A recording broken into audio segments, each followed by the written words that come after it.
box retailer, and he was talking about this marketing was oriented, and this was call to action.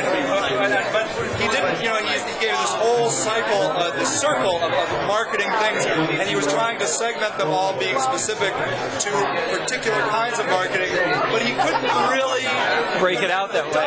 Right. And with web marketing, you can see it all. You can say, well, this branding activity actually ultimately down here came to a sale. Which it's supposed to do in some sense, right? I mean, I don't think branding is just an indirect form of sales when you get right down to it.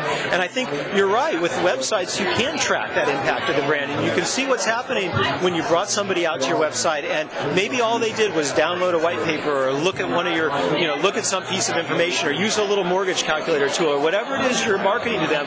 You can see what happens. Did they come back 3 months later? Did they come back 6 months later? Did they come back as a potential customer and look at information about buying? And so the branding aspect is really important to track. And I think branding is a big part of websites. You can't, I don't think you can say we don't need to worry about measuring our website because it's a branding website. Branding is as measurable as anything else on the web, and I believe that's a big part of what a website is supposed to do. Most websites we deal with, they're not just about conversion. They're about conversion and branding. And yes, you got to measure the conversion. You're crazy if you don't measure that. But you should measure the branding impact too, and that's very measurable if you're doing your measurement right. This is a topic I love, and clearly you're an expert in this industry. You've thought a lot about it, and I think it deserves the dedication of a professional that's focused solely in this arena, because it's a huge area. There's so many tools to work with, and they are changing and evolving, and having somebody like you to rely on and to help pull out the numbers that are important. And I'm back to there's so many numbers. You don't know which ones are important. Yeah, that's really true. I find sometimes the tools almost deliver too much, where there's so many different reports and so much information that people have a hard time getting started.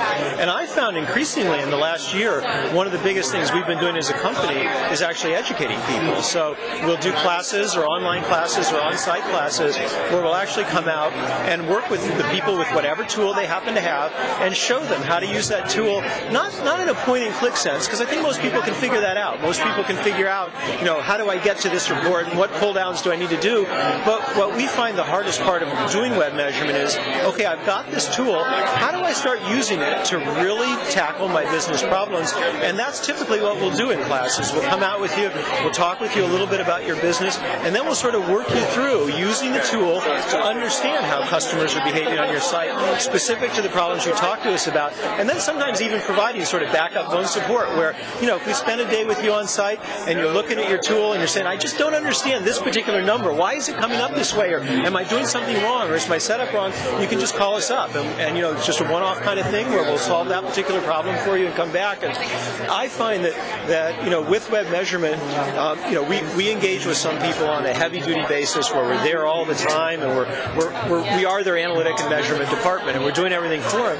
But increasingly, I find that a lot of people, and particularly smaller companies that are trying to get started with the web measurement, do find it kind of intimidating, and they find it very helpful just to have someone come out who's willing to talk to them, not as a bunch of technical people, but as someone who cares about using the measurement to drive the business, spend a day with them and show them how to use the tool. And that's something we're doing a lot of these days. So education along with helping consultation and the whole deal. Yeah, the work's the most fun, but the education's cool too, and we like doing that. It's nice to get a chance to come in and talk to people about their business and show them how the web measurement and the web analytics can really make a difference. Yeah. Well, Gary, thank you so much for spending time with me. I really enjoyed it. You're a bevy of information. It's just been a great treat. And if you aren't doing a lot in statistics right now, if you're not doing anything, like Gary said, run out there and get a Google Analytics account. It's free. There's no reason why you shouldn't have it, and it's a super tool. If you're looking to take your stats to the next level and try to get more out of that, take a look at Semphonic. Call Gary, email Gary, see if they can give you a solution for you. Stats are one of my favorite things. I could talk about this forever because it's just such a great aspect of web marketing, and not using it is just a mistake. And so, well, I hope you enjoyed this interview with Gary from Semphonic. This is Sage Lewis from Web Marketing Watch, and